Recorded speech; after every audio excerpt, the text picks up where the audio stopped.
If you look at European history, look at a map of Europe in sort of 1870, and then look at a map of Europe in 1945.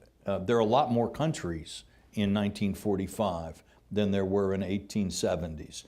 And there had been this process of almost a century of ethnic nationalisms, often fictional and created, in many cases, sort of inventing a language and saying, this is now our language, this is our culture, picking people almost at random from history books. I'm told, for example, last time I went to Amsterdam, that Rembrandt wasn't actually considered a great painter in the Netherlands until after Belgium broke away in 1830 and they lost Rubens. So they needed a great Dutch painter to be, for the Dutch nation, and there he was.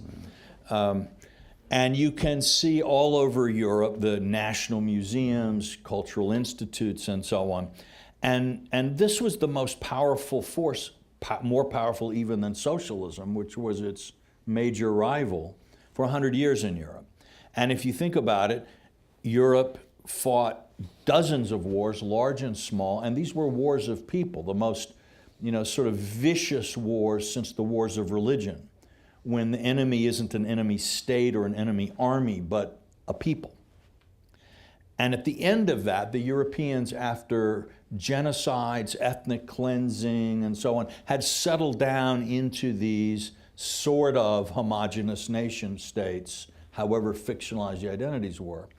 And so the idea now, we can we don't have to think about that as a problem in statecraft anymore. Mm-hmm. Human nature has somehow changed.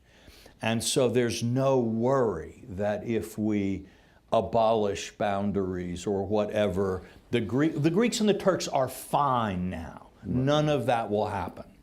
And so I think we may, the architects of liberal Europe may have underestimated the problem of the surge, this sort of back surge.